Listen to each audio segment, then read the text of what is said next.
Seguimos con este programa especial con motivo de la Semana Santa y ahora nos acompaña el doctor Marcelo Puello. Él es cirujano ortopeda y el tema es prevención de accidentes automovilísticos y posibles traumas tras accidentes durante esta época de Semana Santa. Sí mismo. ¿Te iba a decir algo? Bienvenido, no. Dar la bienvenida a nuestro querido doctor y amigo. Sí, es un doctor de este espacio y de todos nosotros. Y qué bueno que el doctor está aquí porque un tema interesante, señores. Sí. Los posibles traumas que puede sufrir un ciudadano tras un accidente.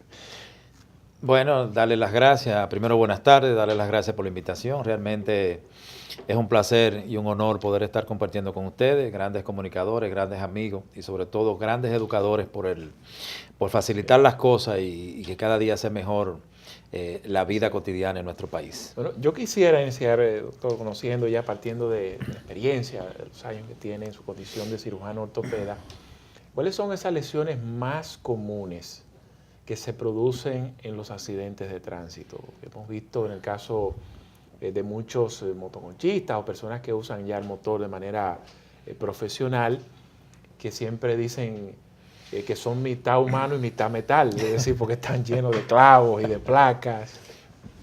Bueno, sí. Básicamente con los accidentes de tránsito, sobre todo los accidentes de tránsito de motores de vehículos de dos ruedas, como son los motores y que lo utilizan mucho en el traslado de las personas y sobre todo los motoconchistas, son las fracturas abiertas. Accidentes de tránsito, choque, viene el golpe sobre todo a nivel de los miembros inferiores, específicamente de la tibia y el peroné, y como por condición anatómica la pierna, la tibia en la cara anteromedial no tiene músculo que la proteja, sino que es solamente la piel y el hueso. Entonces, por lo general, el trauma directo en esa zona va a producir una fractura con exposición, una comunicación entre la herida y el hueso, entonces eso llamamos fracturas abiertas. Ya de por sí el manejo de eso es un manejo quirúrgico que debe ser llevado a cirugía. Primero estabilizarlo y evaluar que no tenga otras lesiones sobreañadidas y entonces llevarlo a un hospital y llevarlo a cirugía para hacer un lavado y una estabilización de esa fractura. Pero también dependiendo la magnitud y la velocidad en que pueda ocurrir ese accidente, entonces viene la fractura del fémur, la fractura de la cadera y lo que nosotros más le tememos, que son las lesiones a nivel del cráneo, traumatismos cráneo y cerebrales, que pueden producir fracturas o contusiones hemorrágicas internas que por lo regular ameritan una estabilización de urgencia y en algunos casos inclusive llevar a cirugía para evacuar hematomas intracerebrales que pueden ocasionar la muerte si no ocurre la muerte en el lugar del accidente. Y también la fractura de todo lo que es el tronco, tórax y abdomen, que entonces vienen traumatismo cerrado, que por lo regular si no hay herida, entonces puede haber una contusión pulmonar, fractura de múltiples costillas, que puede una perforar el pulmón y producir un hemotórax o un neumotórax o la combinación de un hemoneumotórax que puede producir que el paciente se ahogue pueda sufrir un ahogamiento producto del sangrado que se produce y el colapso que se produce en ese pulmón y entonces el paciente puede morir por una asfixia a menos que sea llevado a un hospital y se le coloque las medidas quirúrgicas que son un tubo con un sello de agua para poder que el pulmón pueda expandirse. Y los traumas cerrados de abdomen que por lo regular pueden llevar perforaciones de víscera hueca, lesiones del vaso y eso va a conllevar a que el paciente sea sometido a una laparotomía exploratoria que consiste en abrir una incisión abdominal y poder visualizar si hay alguna lesión dentro de la cavidad abdominal y evacuar cualquier hemorragia y controlar, por supuesto, cualquier hemorragia. Ya modernamente, por lo regular, antes había que abrirlo inmediatamente.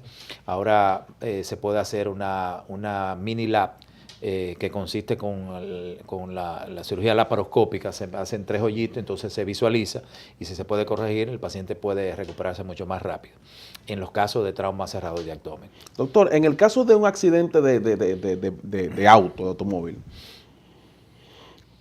¿cuál es la reacción cuál es el movimiento que hace el chofer, o por lo menos los dos que van delante, ante un impacto? ¿Cuál es el movimiento del cuerpo normal? Acuérdate que es un vector de velocidad que de repente choca y se desacelera bruscamente. Por lo regular, el conductor o el pasajero que va de lado ante la desaceleración va a seguir con la inercia y se va a ir hacia adelante. Lamentablemente, si no tiene el cinturón, va a impactar contra el cristal y puede hasta salir del vehículo. Si es un choque de frente o un choque de lado donde el vehículo puede rodar. Si el conductor o el pasajero o los pasajeros tienen el cinturón de seguridad, no dejan de sufrir traumatismo, pero quizás se pueda preservar su vida precisamente porque no se van a salir del vehículo y por lo tanto puede asegurarse la vida del paciente. Va a tener traumatismo, por supuesto. Sobre todo el hecho de una desaceleración brusca, aunque tenga el cinturón, va a provocar que dentro del cuerpo órganos que no están fijos se puedan mover y pueden ocurrir sangrados intraabdominales producto de esa desaceleración brusca. Y a nivel de la columna cervical, que es lo más peligroso, puede ocurrir lo que llamamos el síndrome del latigazo, en que la cabeza se va hacia adelante y luego retorna. Si no tiene el tope en el asiento, la cabecera arriba, la cabecera, sí, puede hasta desnucarse el paciente o sufrir una lesión de una vértebra cervical que se pueda romper y entonces ahí puede producirse o la muerte o lamentablemente una lesión permanente que puede el paciente perder la movilidad dependiendo del nivel en que pueda ocurrir la lesión, puede perder la movilidad de las piernas o puede perder la movilidad de los miembros superiores, entonces ya es una lesión catastrófica. Sí. Doctor, perdóname Ernesto, el tema, lamentablemente ha ocurrido un accidente, el tema de las bolsas de aire. Las bolsas de aire se van, cuando ocurre el impacto, lo que hace es que produce un acolchonamiento del área donde está el conductor y está el pasajero, y eso va a hacer que la misma fuerza de aceleración, la bolsa lo contenga y entonces las lesiones puedan ser más contenidas. Si lamentablemente no tiene colocado el cinturón de seguridad, la bolsa entonces te va a chocar y puede tener entonces una fractura del macizo facial, fractura de hueso propio, fractura de los huesos malares.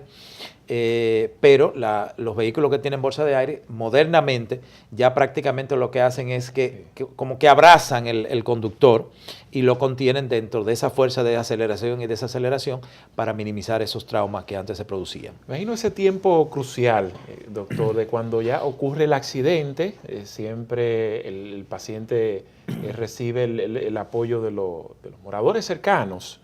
Y a veces pues tiene lesiones, pero entonces de una vez quieren auxiliarlo y lo cargan, lo llevan. Uno asume que en esos casos también hay que tener mucho cuidado. Mira, por lo regular la conducta debe ser, a menos que el vehículo esté incendiándose, la conducta debe ser expectante y tratar de conversar con los accidentados, mantenerlos que estén despiertos y tratar de llamar a las unidades de respuesta de emergencia, que ya gracias a Dios en nuestro país tenemos el 911 y las respuestas son como muy tarde, en 15 minutos para llegar a cada accidentado. Dentro de las carreteras tenemos los servicios del Ministerio de Obras Públicas a través de la Comisión Militar con las unidades de respuesta y de auxilio vial, y por lo regular la respuesta es rápida y son los encargados y tienen la preparación para movilizar adecuadamente a esos accidentados para evitarle que el hecho de que sean movilizados de una manera no profesional, entonces le podamos provocar lesiones que pueden conllevar la muerte. Por ejemplo, ahí pueden ocurrir lesiones de penetración que lo que el común denominador quisiera es quitarle aquello que esté penetrando, pero eso quizá está conteniendo una hemorragia. Y si tú la sacas y no estás preparado para bregar con eso, para poder focalizar y controlar esa hemorragia, el paciente puede sangrarse tú tratando de ayudarlo.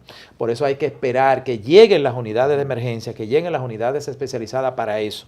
Que gracias a Dios, en gran parte del territorio dominicano ya las unidades de emergencia están a unos 15 minutos, que es un tiempo de respuesta importante y que va a procurar una movilización. Una de las cosas que más ha ayudado el 911 ha sido precisamente a preservar la vida de muchos accidentados, sobre todo en el control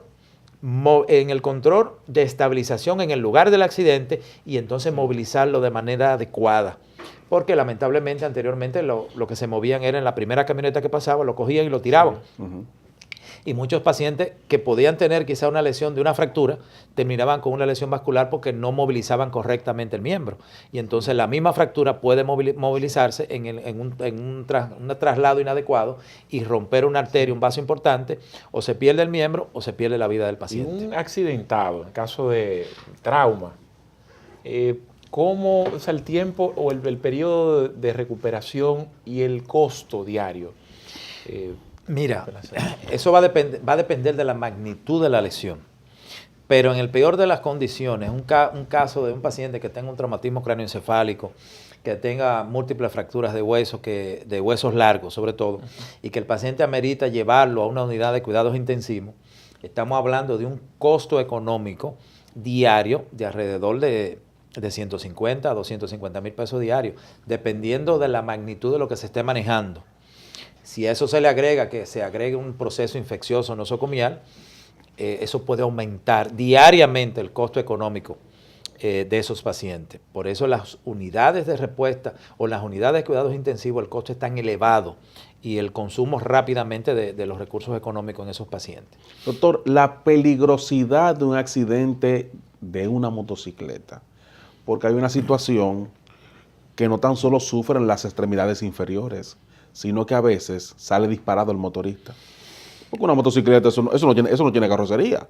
La carrocería es el propio motociclista. Ahora, la peligrosidad del mismo. Hemos visto que salen disparados y se van guayando todo y la cabeza choca con todo. Y sobre todo también, doctor, ¿en qué medida, si ese motorista va con el casco protector, en qué medida esto le ayuda realmente a que pueda sufrir una situación más difícil? Dependiendo de la velocidad en que pueda ocurrir el accidente o el tipo de accidente, por ejemplo, no es lo mismo tú caerte de un motor a 50 kilómetros por hora que caerte de un motor a 150, a 130, 140 kilómetros por hora, independientemente de que tenga un casco protector o no. Por lo regular, los motoristas deberían tener, aparte del casco protector, deberían tener coderas y rodilleras y espinilleras para proteger esa parte. ¿Cuál es la espinillera, doctor? La espinillera es la que va adelante, desde la rodilla hacia el tobillo, en la parte anterior de la tibia. Es la que usan, muy parecida a los protectores que usan los receptores en béisbol, que es lo que va a permitir que cualquier impacto pueda absorberlo ese protector, igual que las rodilleras, igual que las coderas. Pero, doctor, repita eso, doctor. Señora, atención, repita eso. No tan solo es el casco protector para los motoristas. No. Repita eso, doctor, que también necesitan. Deberían tener las espinilleras o los protectores que van muy parecidos a los protectores que usan los receptores de béisbol y que por lo regular los utilizan los ciclistas. Los motoristas que trabajan en las unidades de respuesta contra motines, por ejemplo, o respuesta de las unidades de seguridad, precisamente para protección. Entonces, no es solo el casco, también va esa parte. Ahora, el casco, por lo menos mínimamente, todo motorista debería andar con su casco. Y si va a andar con un pasajero detrás, debería tener un casco también, para minimizar o para asegurar que el traumatismo a nivel de cráneo, que es la principal causa de muerte, no pase. Pero esas son las medidas que deberíamos tener complementariamente. Sí. Y por lo regular, si va a salir a conducir en un motor de noche, debería tener un chaleco reflectivo que sirva de alerta a los conductores de vehículos de 4 ruedas. Hemos visto, ya algunos pacientes dados de alta, saliendo del hospital o de la clínica, a veces como con unas varillas cruzadas, clavadas. Los clavos. En este caso, estos son clavos, doctor, los clavos. Sí, en el caso de las fracturas abiertas de miembros inferiores, básicamente tibia, que es la que más ocurre, es la más frecuente por lo que dije anatómicamente cómo pasa. Sí. Muchos de esos pacientes, dependiendo la magnitud y los fragmentos que pueda tener en el momento del accidente que se lleva a cirugía, se lava, hay que estabilizar la fractura. Si lamentablemente la exposición, o sea, el daño en la piel es muy grande, tú no lo puedes envolver, no debes envolverlo en un yeso, sino que lo correcto para un buen manejo de la parte blanda, entonces colocarlo con un fijador externo, que es lo que ustedes ven, que hay de diferentes tipos. Hay los que son para estabilizar en el lugar de manera inmediata, que son lineares, que es una barra que va colocada de manera fija, con unos tornillos, unos clavos, unos pernos que van hacia el hueso. Y es lo que llamamos un tutor externo. Es como si fuera un yeso, pero permite la estabilización de mover el hueso en un solo eje, en un solo bloque, y eso va a permitir que tú puedas visualizar y curar la parte de blanda alrededor del hueso, como son los músculos, tendones o la misma piel, hasta tener el control de que eso cierre perfectamente. Dependiendo de la complejidad de la fractura, hay diferentes tipos de tutores externos o de fijadores externos. Entonces hay unos que son circulares, que son los que mayor estabilidad te dan, y uno lo coloca, sobre todo cuando hay fracturas complejas, porque eso te va a permitir estabilizar la fractura, te va a permitir producir compresión de la fractura, pero de luego te va a permitir alargar el miembro para lograr la longitud que tenía el miembro antes de fracturarse. Esos son un poquito más costosos, estamos hablando de casi, por cada anillo, cada segmento, estamos hablando de casi $2,000 a $2,500. Y ya cuando no hay fracturas abiertas, entonces se pueden colocar clavos que van dentro del canal medular en las fracturas no complejas, y en algunos casos entonces tenemos que usar placas y tornillos cuando son fracturas alrededor de las articulaciones para poder mantener la arquitectura. Yo pregunto, doctor, que los accidentados son los primeros predictores, es decir, ellos son los primeros que se dan cuenta cuando va a llover. Dice, bueno, eso es hasta que el organismo se adapta a ese material, que es un material inerte. Ya eso ha cambiado mucho, porque anteriormente se utilizaban solamente placas y tornillos en acero quirúrgico, acero inoxidable quirúrgico, pero ya básicamente se usa mucho lo que es el titanio. Es mucho más fuerte, pesa menos, y entonces la ductilidad eléctrica entre el cuerpo del ser humano y el metal entonces produce menos molestia en ese sentido.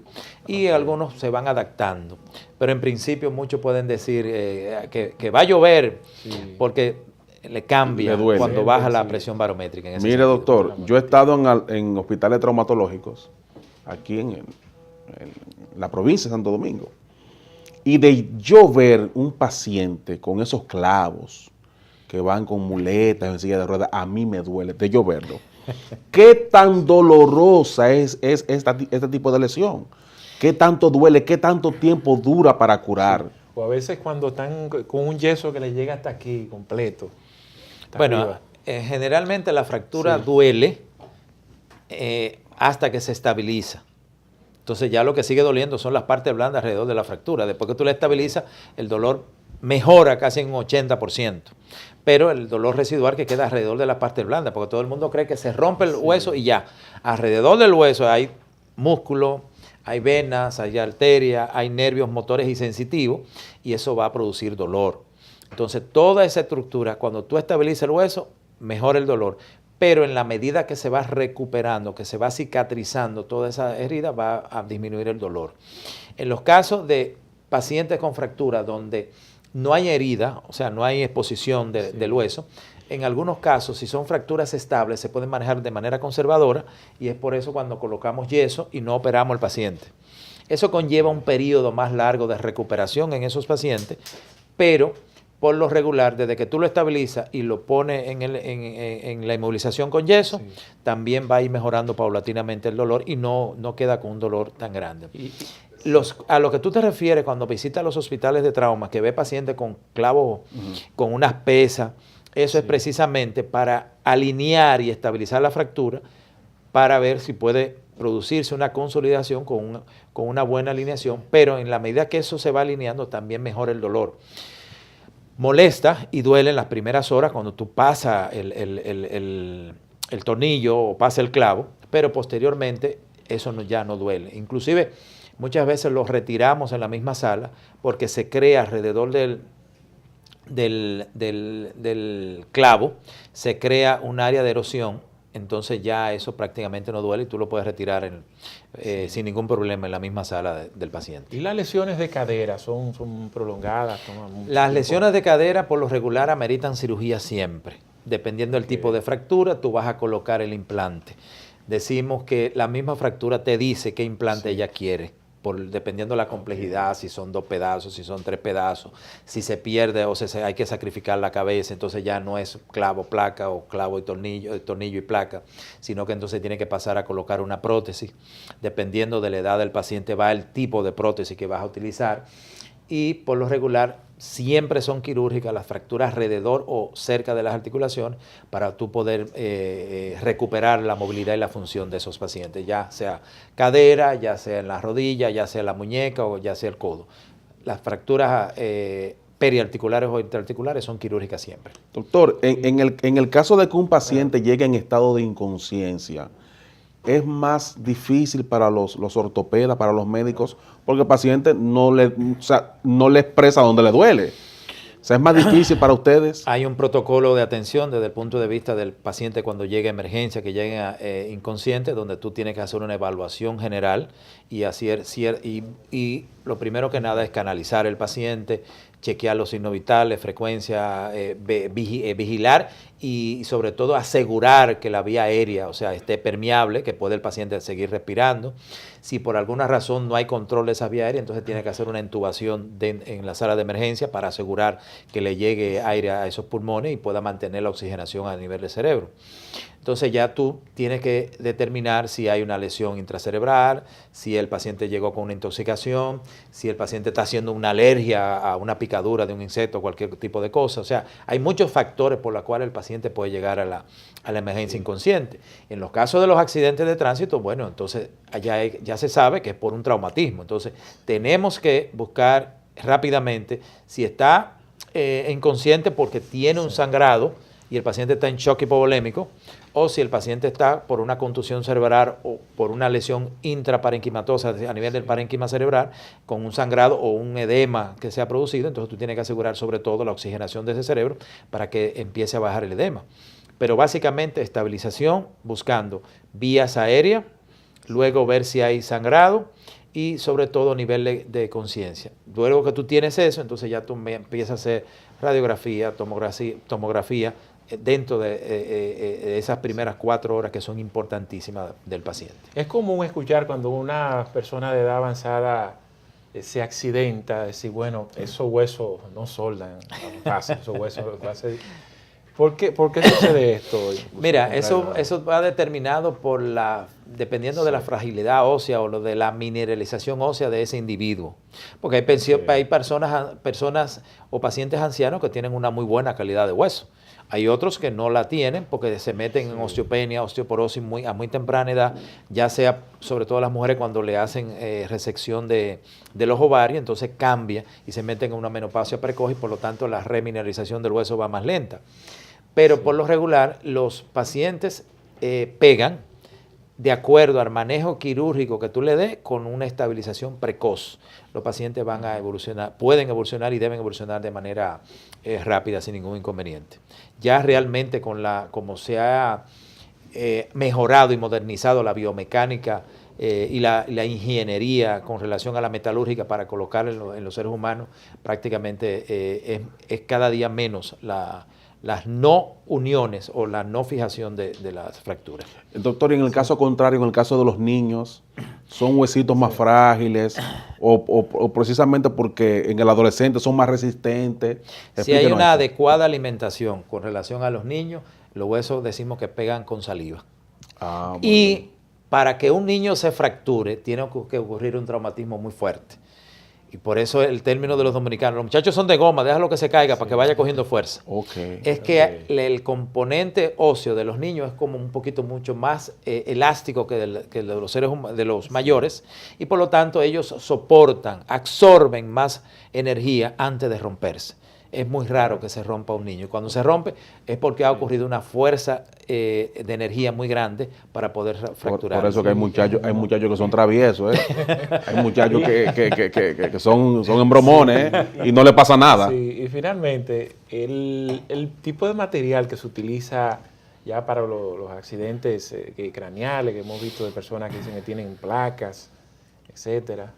Bueno, modernamente ya lo que se está usando yo te diría que en el 80-85% de los casos es titanio, aleaciones en titanio, porque producen menos rechazo del cuerpo o del sistema inmunológico del ser humano, pesan menos, por lo tanto le da mucho más confort y tiene más fortaleza en cuanto a la fatiga. La fatiga es cuando uno de esos implantes se rompe, a la fatiga que con relación cuando se utilizaba solamente acero inoxidable.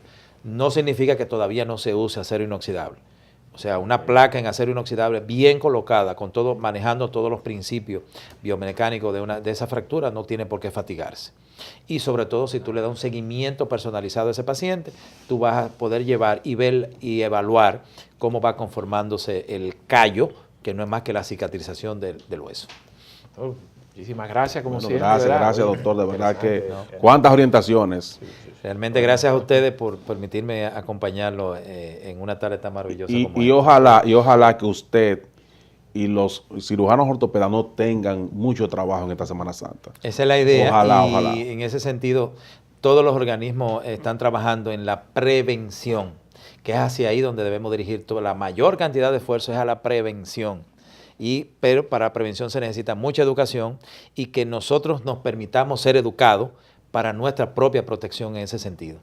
Muchas gracias al doctor Marcelo Puello, que es parte de nosotros, doctor. Doctor, vamos a tener que poner una sección aquí en este espacio, ¿verdad, doctor? Para que esté más frecuente con nosotros. Gracias, doctor. Una pausa. ¿Con qué retornamos entonces? Bueno, retornamos con nuestra línea editorial, con Julio Martínez Pozo, y también unos segmentos interesantes que tenemos para todos ustedes.